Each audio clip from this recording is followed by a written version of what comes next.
asiste a cualquier moderna universidad, va a tener que enfrentar una tremenda hostilidad contra su fe. Si usted va a una clase de filosofía, se lo puedo asegurar, su fe será ridiculizada. Vivimos en una época de un acelerado escepticismo, humanismo y cientificismo. A todos nosotros que creemos en Dios, se nos hace aparecer como un montón de tontos, que no tenemos ninguna razón para creer como creemos y en lo que creemos. Nos tienen como faltos de educación y por lo tanto no somos merecedores de que piensen honesta y dignamente acerca de nosotros. Bueno, ¿cómo responder a esta clase de escepticismo en estos días en los cuales vivimos? Gracias a Dios, la Biblia nos dice cómo. Busque por favor Primera de Pedro, capítulo 3, desde el verso 10 hasta el 17. Porque el que quiere amar la vida y ver días buenos, refrene su lengua del mal y sus labios no hablen engaño. Apártese del mal y haga el bien. Busque la paz y sígala. Porque los ojos del Señor están sobre los justos y sus oídos atentos a sus oraciones, porque el rostro del Señor está contra aquellos que hacen el mal. ¿Y quién es aquel que os podrá hacer daño si vosotros seguís el bien? Mas también si alguna cosa padecéis por causa de la justicia, bienaventurados sois. Por tanto, no os amedrentéis por temor de ellos, ni os conturbéis, sino santificad a Dios, el Señor, en vuestros corazones, y estad siempre preparados para presentar defensa con mansedumbre y reverencia ante todo el que os demande razón de la esperanza que hay en vosotros, teniendo buena conciencia, para que en lo que murmuran de vosotros como de malhechores, sean avergonzados los que calumnian vuestra buena conducta en Cristo. Porque mejor es que padezcáis haciendo el bien, si la voluntad de Dios así lo quiere, que haciendo el mal. Frecuentemente se nos dice que hay que mantener la fe, pero en un estricto sentido, no solo que debemos guardar la fe, sino que debemos compartirla. Y yo estimo que si usted no tiene el deseo de compartirla es porque seguramente no posee una fe verdadera. Cualquier hombre o mujer nacidos del Espíritu de Dios deben tener el innato deseo de compartir su fe con otros. Es cierto, usted podrá ser ridiculizado, pero antes de profundizar en el corazón de este mensaje, déjeme decirle dos cosas que deben ser verdad antes de que usted esté listo a compartir su fe con otros. Primero, usted debe ser genuino. Mire el verso 13. ¿Y quién es aquel que os podrá hacer daño si vosotros seguís el bien? La palabra seguís describe a un seguidor que de todo corazón y con un amor abrazador, compasivo y abundante, ama a Dios. Su fe debe ser total y debe ser una fe carente de temor. Por eso la frase, ¿y quién es aquel que os podrá hacer daño? Ahora note el contenido del verso 14.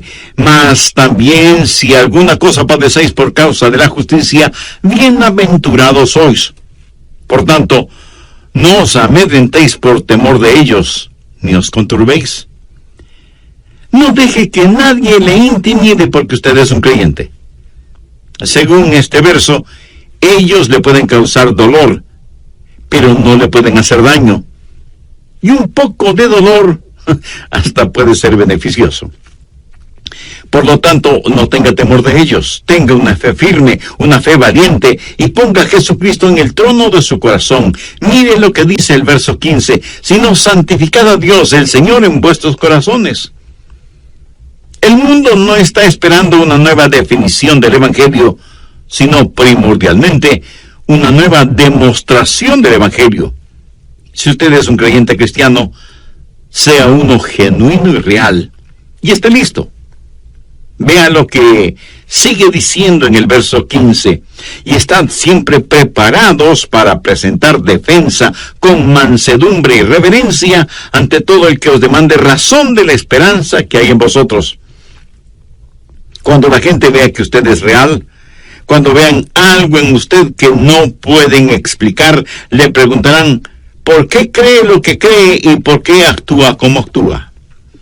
A los apóstoles Pablo y Silas los metieron a lo más profundo de un calabozo en la cárcel por predicar el evangelio de nuestro Señor Jesucristo. Y a la medianoche ellos estaban cantando alabanzas a Dios. Y Dios envió un terremoto que sacudió la prisión, y las cadenas y todos los prisioneros cayeron al suelo. Y el carcelero vino y preguntó a Pablo y a Silas: señores, ¿qué debo hacer para ser salvo? O sea, él vio la realidad de la fe de Pablo y Silas y comenzó a hacer preguntas. Ahora, yo le quiero hacer una pregunta a usted. ¿Cuándo fue la última vez que alguien le preguntó acerca de su fe? Porque vieron algo en usted que no puede ser explicado de ninguna otra manera. ¿Cuándo fue la última vez que alguien vino a su oficina o a su negocio o a su salón de clases o a su casa o en el club social y le dijo: hay algo en ti que no entiendo, algo acerca de ti es diferente, ¿podrías decirme qué es? Conteste esa pregunta en su corazón. El verso 15 dice que usted debe estar listo para dar respuesta a todo aquel que le pregunte acerca de la esperanza que está en usted. ¿Está usted listo o lista para eso? ¿Sabe cómo responder a un escéptico? Quiero compartir con usted 4 ideas básicas al respecto y oro para que el Espíritu Santo las grabe en su corazón y en su mente. 4 cosas que le ayudarán en esta época de escepticismo, cuando la gente quiere saber qué es lo que le motiva internamente, qué es lo que le hace diferente, cuál es la razón para la esperanza que tiene. Primero, anticípese a la necedad de los necios. Algunos escépticos son necios. Ahora, no todos los escépticos son necios, pero algunos sí lo son. Cuando digo necios, no me estoy refiriendo a su capacidad mental. La Biblia, cuando utiliza esa palabra, no se refiere a alguien mentalmente deficiente. Más bien es una descripción de alguien que es moralmente depravado, espiritualmente ciego y éticamente desviado. Por ejemplo, en el Salmo 14:1 leemos: dice el necio en su corazón, no hay Dios. Escúcheme. Cuando usted se encuentre con un necio y él le demuestre su necedad, no argumente con él. Dígale lo que Dios dice en su palabra y siga su camino. Y este punto lo aclara muy bien Proverbios 16:4. Nunca respondas al necio de acuerdo a su necedad. No se ponga a debatir con él. Sí, usted puede testificarle, pero no argumente con él. ¿Cuál es la razón para no hacerlo?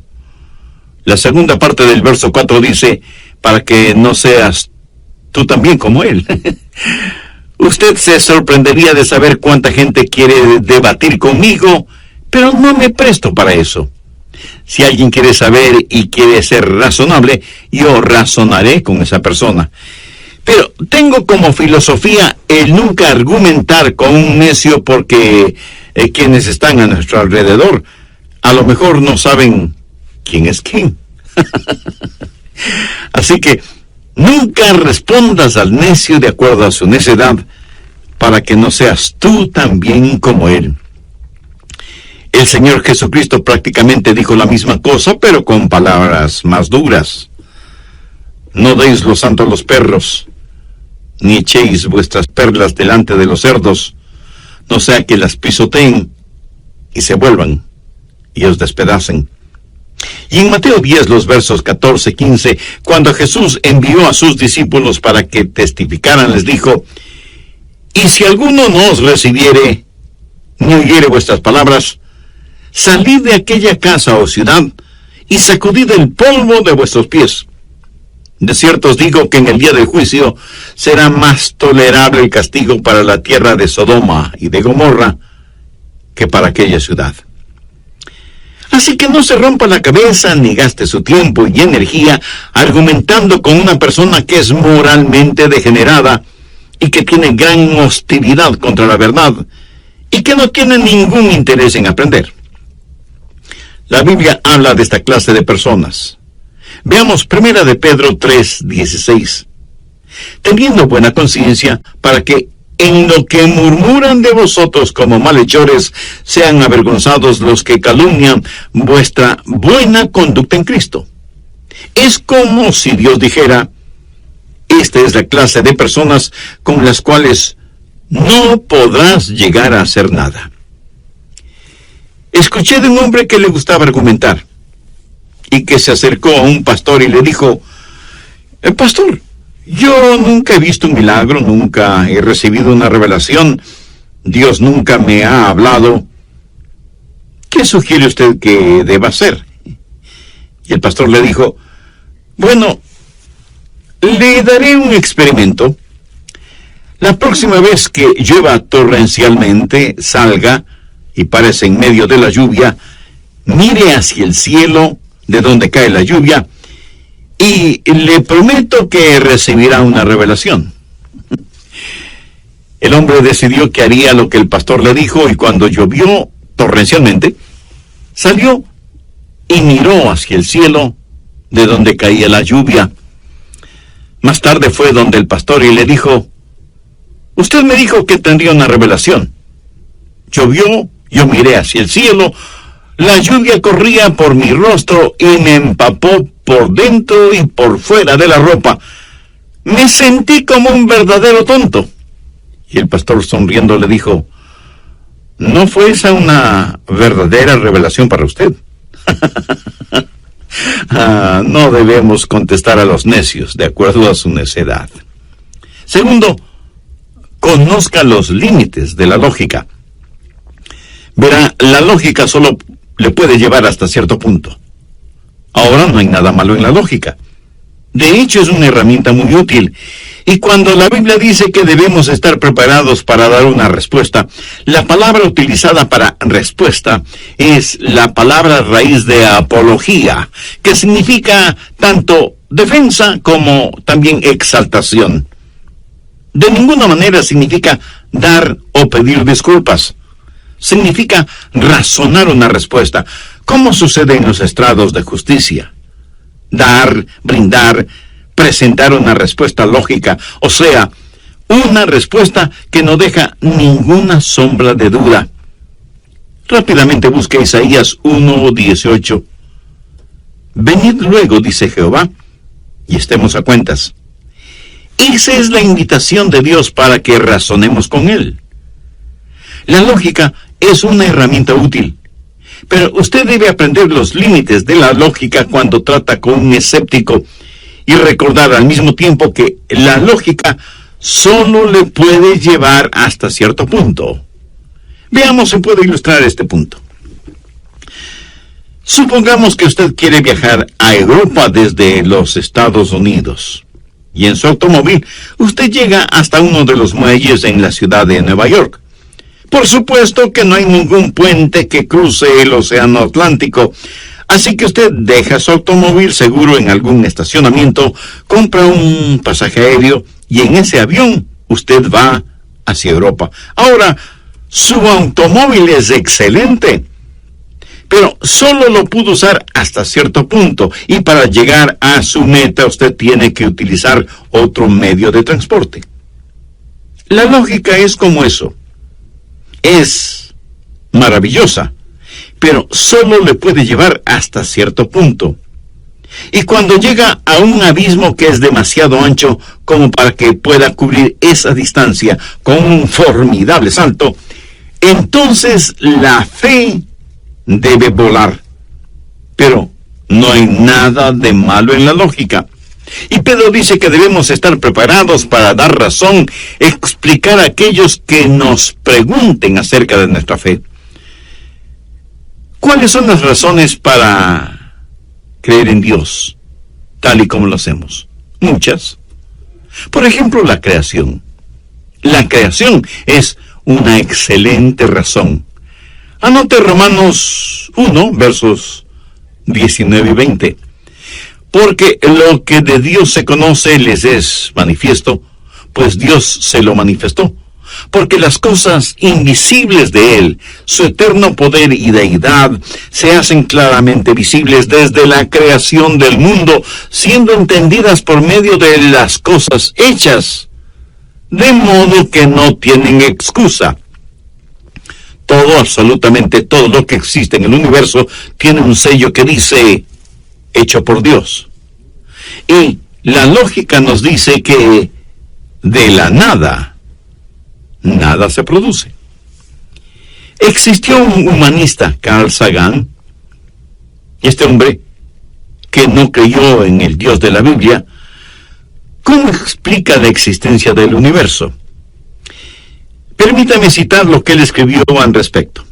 Dice, el cosmos es todo lo que es, o lo que fue, o lo que será. O sea, él creyó que todo simplemente sucedió, que nunca tuvo un comienzo. Y sin embargo, otros científicos dicen que es absolutamente razonable el decir que todo tuvo un comienzo. Y añaden que en alguna parte hubo una increíble cantidad de energía que fue liberada. Y a esto lo llaman la gran explosión. Y estudian el universo y dicen que todo en el universo está deteriorándose, de acuerdo a la segunda ley de termodinámica. O sea que toda la energía en nuestro sistema se está acabando, como que la cuerda se le está terminando. Pero entonces esto quiere decir que tuvo un comienzo. Y aún el notable Carl Sagan se equivocó cuando dijo que todo lo que existe simplemente sucedió. Roberto Castro fue el fundador y director del Instituto de Estudios Espaciales de la NASA. Este hombre realmente sabía de lo que hablaba. Y él dijo, debe existir una explicación lógica para el explosivo nacimiento del universo. Y si existe, la ciencia no puede encontrar cuál es esa explicación. Las investigaciones científicas del pasado terminan en el momento de la creación. Los científicos evolucionistas parece que no saben qué estudiar o por qué estudiar.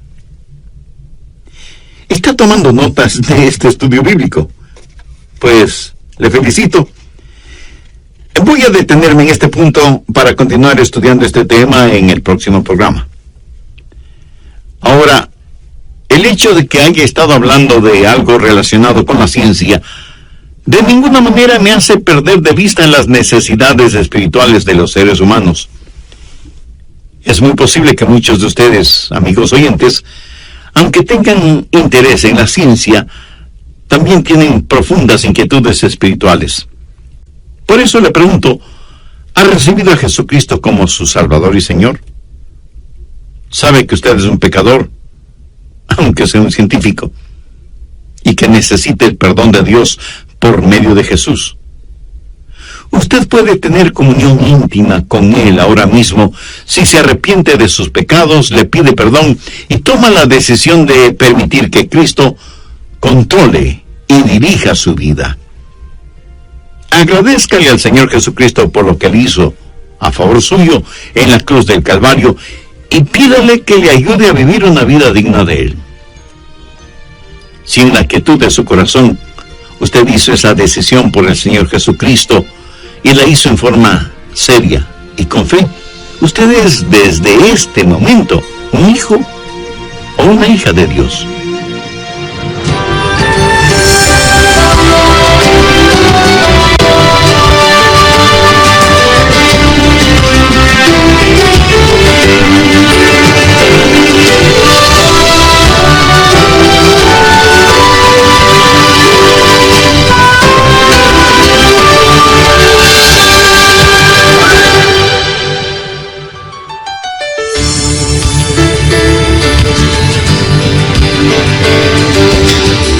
Hay un refrán popular que dice, a palabras necias, oídos sordos.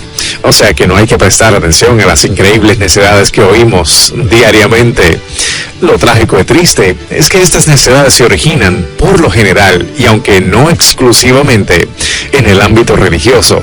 Y aunque usted no lo crea, también en los estrados científicos. Si alguien le dice, pruébeme que hay un Dios, ni siquiera lo intente porque usted no puede probar que hay Dios. Así como tampoco nadie puede probar que no hay Dios. Y si porque no puedo probar que hay Dios, alguien me dice, bueno, usted es solo una persona crédula que cree que hay un Dios, yo le diré, ¿cierto? Soy un creyente. Y usted es un creyente también. Yo creo que hay un Dios. Usted cree que no hay un Dios. Y tengo fe de que sí lo hay. Usted tiene fe de que no lo hay. Lo que creemos está fuera de la razón. Es más bien suprarrazonable. Y cuando presentamos nuestra fe no debemos tener temor de nuestros adversarios.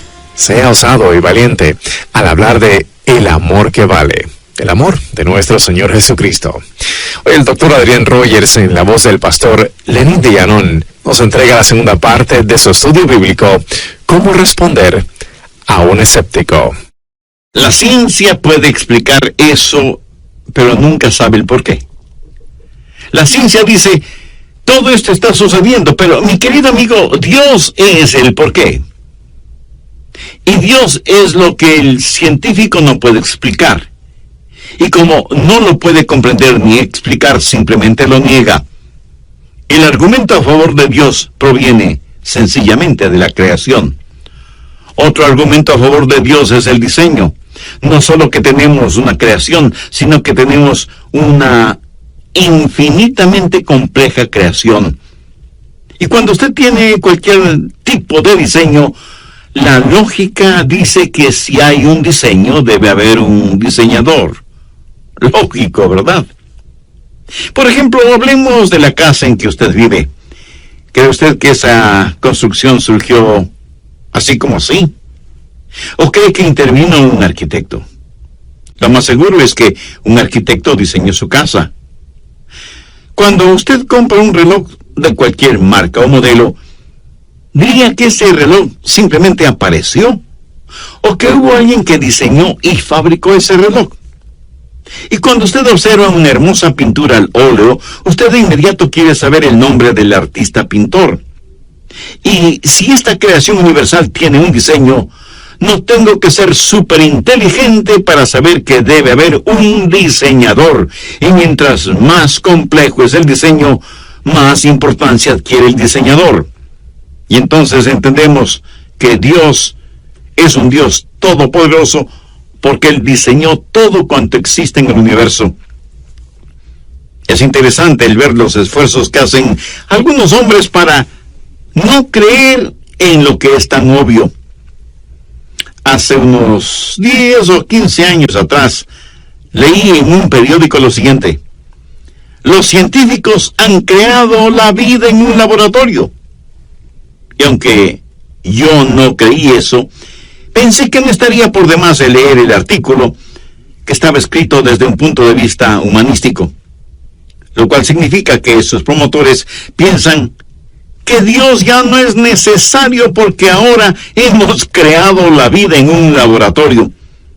Y todo lo que esos científicos habían hecho en sus laboratorios fue crear algunos aminoácidos y creyeron que habían construido los bloques genéticos de la vida. Pero, ¿qué es lo que decía el periódico? Los científicos han creado vida en el laboratorio.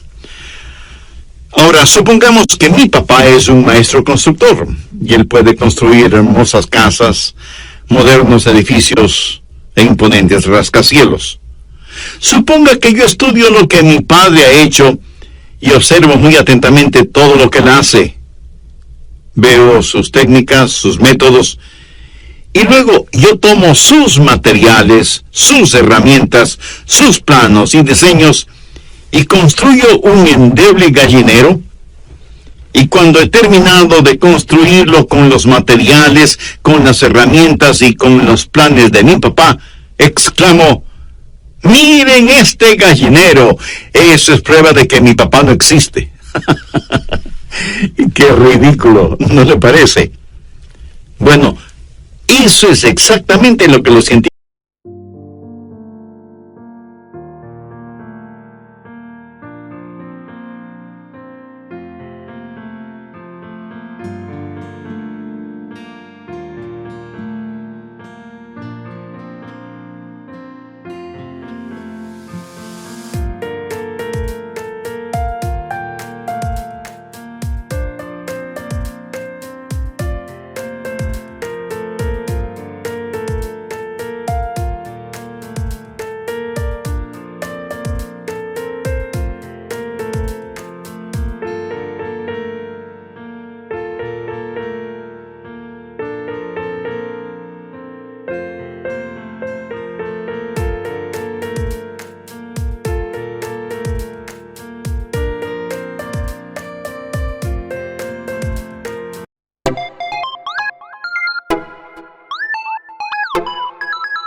hicieron, si lo comparamos con la creación, un endeble gallinero, y llenos de vanidad y orgullo proclaman: miren lo que hemos hecho. Mi amigo, cuando nosotros presentamos nuestro caso, ya sea una clase de filosofía en la universidad o donde quiera, usted no tiene que permanecer sentado en la última silla mordiéndose las uñas. Usted no tiene que ser intimidado. Usted no debe tener temor de sus adversarios. Sea osado y valiente. La creación dice que hay un Dios. El diseño dice que hay un Dios. Y la mismísima ley moral del universo dice que hay un Dios. Anote Romanos 2, versos 14 y 15. Porque cuando los gentiles que no tienen ley hacen por naturaleza lo que es de la ley, estos, aunque no tengan ley, son ley para sí mismos, mostrando la obra de la ley escrita en sus corazones. ¿Sabía que hay un sentido moral en el universo que no puede ser explicado aparte de la realidad de un Dios moral? En forma universal, todos los seres humanos saben que ciertas cosas son malas. Por ejemplo, el asesinato, la violación, el robo, etc. Estas cosas son malas en cualquier país del mundo. Es cierto que pueden haber excepciones, pero estoy hablando de creencias universalmente aceptadas y que nos dicen que el Dios que creó esas leyes morales es un Dios poderoso. El diseño proclama que Dios es inteligente y las leyes morales nos dicen que Él es un Dios moral. Ahora, no se olvide que la lógica tiene sus límites. Si alguien le dice: pruébeme que hay un Dios, ni siquiera lo intente, porque usted no puede probar que hay Dios. Así como tampoco nadie puede probar que no hay Dios. Y si porque no puedo probar que hay Dios, alguien me dice: bueno, usted es solo una persona crédula que cree que hay un Dios, yo le diré: ¿cierto? Soy un creyente. Y usted es un creyente también. Yo creo que hay un Dios. Usted cree que no hay un Dios. Y tengo fe de que sí lo hay. Usted tiene fe de que no lo hay. Escúcheme, lo que creemos es razonable, pero va mucho más allá de la razón. Evite la necedad de los necios y aprenda los límites de la lógica. Lo que creemos está enraizado en la lógica, pero va más allá de eso. Lo que creemos no está fuera de la razón, es más bien suprarrazonable. Tercero, recuerde la fuente de la revelación. Si usted va a conocer a Dios, si yo voy a conocer a Dios, Dios tendrá que revelarse a nosotros. Lo finito no puede entender lo infinito, a menos que lo infinito se manifieste y se revele a sí mismo a lo finito. Veamos 2 de Pedro 1, los versos 19 al 21. Tenemos también la palabra profética más segura, a la cual hacéis bien en estar atentos como a una antorcha que alumbra en lugar oscuro, hasta que el día esclarezca y el lucero de la mañana salga en vuestros corazones, entendiendo primero esto, que ninguna profecía de la Escritura es de interpretación privada, porque nunca la profecía fue traída por voluntad humana, sino que los santos hombres de Dios hablaron siendo inspirados por el Espíritu Santo. Sobre esta porción de las Escrituras quiero decir tres cosas. Primero, la inspiración de la palabra de Dios. Miremos los versos 20 y 21. Entendiendo primero esto, que ninguna profecía de la Escritura es de interpretación privada, porque nunca la profecía fue traída por voluntad humana, sino que los santos hombres de Dios hablaron siendo inspirados por el Espíritu Santo. Ahora, ¿qué significa interpretación privada? La palabra privada se la usa unas 114 veces en la Biblia y significa algo propio. La palabra interpretación proviene de una palabra griega que quiere decir desamarrar, o desdoblar, o zafar. Entonces, lo que Pedro está diciendo aquí es que ninguna escritura se desamarra a sí misma. O sea, la Biblia no es como cualquier otro libro. ¿Cómo se originaron las escrituras? Verso 21. Porque nunca la profecía fue traída por voluntad humana, sino que los santos hombres de Dios hablaron siendo inspirados por el Espíritu Santo. Pedro está diciendo que los escritores de las Escrituras tuvieron metafóricamente sus velas desplegadas y el viento del Espíritu Santo sopló sobre ellos, llevándoles a su destino final. Esto es lo que llamamos la inspiración de las Escrituras. Ahora, no solo es suficiente el tener inspiración, sino que hay que tener también iluminación. Porque aunque las Escrituras sean perfectas, necesitamos tener la capacidad de entenderlas. Y Dios sabe eso. Veamos el verso 19. Tenemos también la palabra profética más segura, a la cual hacéis bien en estar atentos, como a una antorcha que alumbra en lugar oscuro, hasta que el día esclarezca y el lucero de la mañana salga en vuestros corazones. Esta escritura, que es inspirada, también ilumina, brilla en nuestros corazones, produce luz, como antorcha que alumbra en lugar oscuro. La palabra de Dios inspirada brilla en nuestros corazones y nos revela al Señor Jesucristo. Podríamos decir que el Espíritu Santo toma la cortina del escepticismo humano, la mueve hacia un lado, la sujeta con la estrella de la esperanza para inundar su corazón con la luz del Evangelio. Tenemos la inspiración de la palabra de Dios y la iluminación de la palabra de Dios. Y luego tenemos la confirmación de la palabra de Dios. El verso 19 comienza diciendo: tenemos también la palabra profética más segura. ¿Más segura en relación a qué?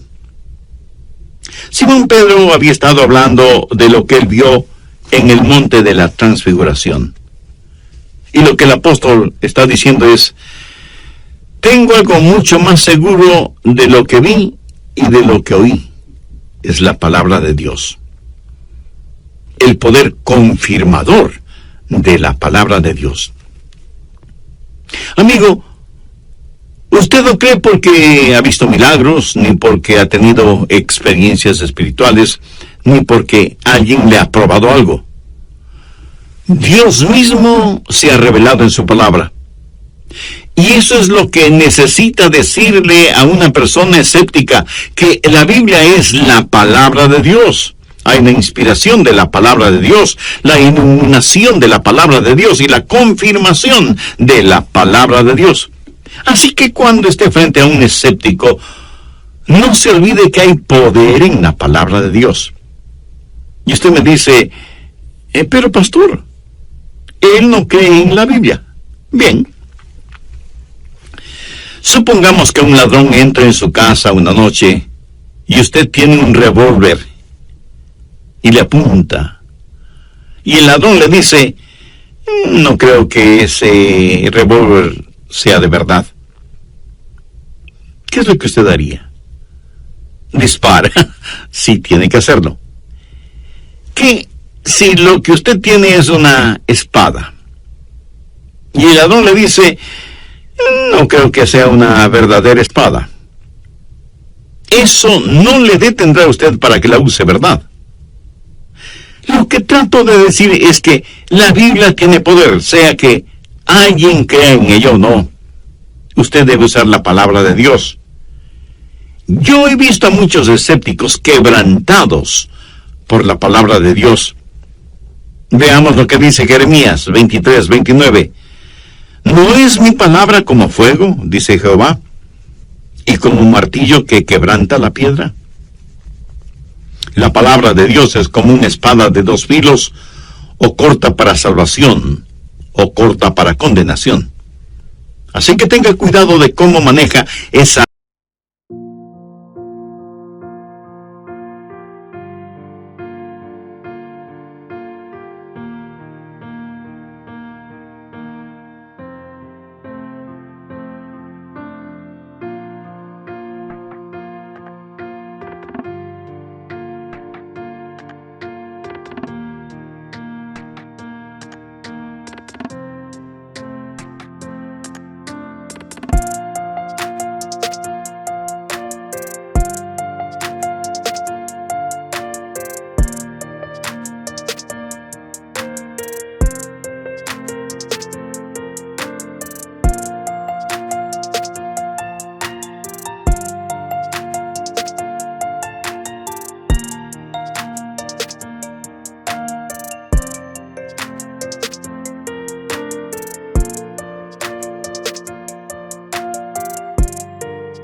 Bendita espada, porque como lo dijo Pablo, es a estos ciertamente olor de muerte para muerte, y a aquellos olor de vida para vida.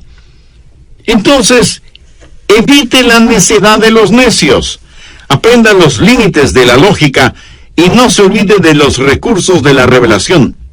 Y cuando esté hablando con alguien, recuerde que Dios le ha dado su palabra, que es poderosa y más cortante que espada de dos filos. El que alguien diga que no cree en la Biblia, esa declaración no le quita ningún poder a la palabra de Dios. Así como el que alguien no cree en Dios, de ninguna manera hace que Dios sea menos real de lo que es.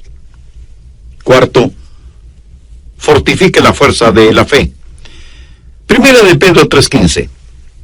Si no santificado a Dios el Señor en vuestros corazones, y estad siempre preparados para presentar defensa con mansedumbre y reverencia ante todo el que os demande razón de la esperanza que hay en vosotros.